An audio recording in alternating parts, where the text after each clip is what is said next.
Hi there, Dawn McGee here from Royal LePage Atlantic.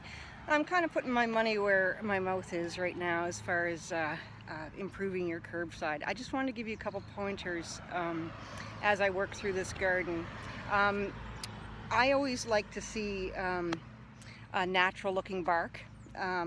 It helps it kind of helps everything blend in a bit more as opposed to the brightly unnatural color looking bark mulch. So anyways, right here, this garden obviously needs a bit more, but I'm going to show you a technique to help fluff up the gardens and get them looking great for those photo shoots when you go to list. So stay tuned. Now I find for getting out the weeds, these are the best things you can do for getting down and getting the real root of the weed. So yeah, even as far as like mulching up the or scuffing up the bark mulch, these are the best things you could use as far as a tool goes. So yeah, but that's the first thing I do, is I go around and kind of redefine the edge and make sure it's got a nice defined edge to the garden. I prefer kind of working out the weeds with my hands as opposed to using an edger, because then you're just shaking out and losing some turf. So there you go. Hi there. I'm just got done the weeding part and fluffing the bark mulch manually with my hand.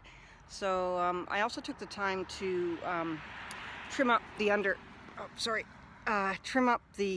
some underbrushes of the shrubs, just to kind of bring them up off the ground so they're not laying in the bark mulch where it's really hard to weed and that sort of thing. It'll just make maintenance easier down the road.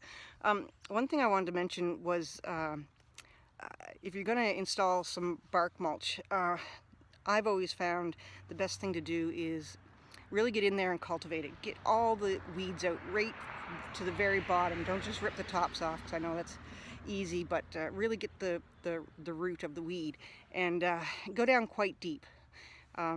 Just to make sure that once you got all the weeds out, then you can install a good layer of bark mulch. Like I said, the natural color always works best. And also there's a double grind that makes for easier maintenance down the road as well.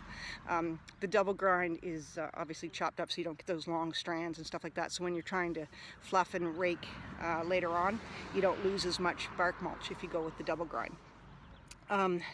Second of all, don't use newspaper. Newspaper does not help prevent the weeds. Just a good solid cultivation of the weeds, and then a good layer of bark mulch after that.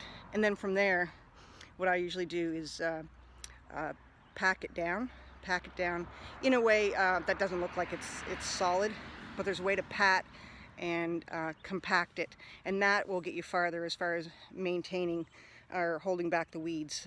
Is a good cultivation base, good thick layer of bark mulch, and then tapping it down. That's the best way to keep the weeds at bay. So I'm going to go ahead and start on that, and I'll show you a little edging technique where it helps make the bark mulch installation a bit more refined, as opposed to just lumps and mounds of bark mulch. I have a little technique that kind of flips up the edges and then kind of levels it out at the top, and then you can get a nice edge around the corner. So I'll show you that in a sec. Thanks.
thanks so much for watching.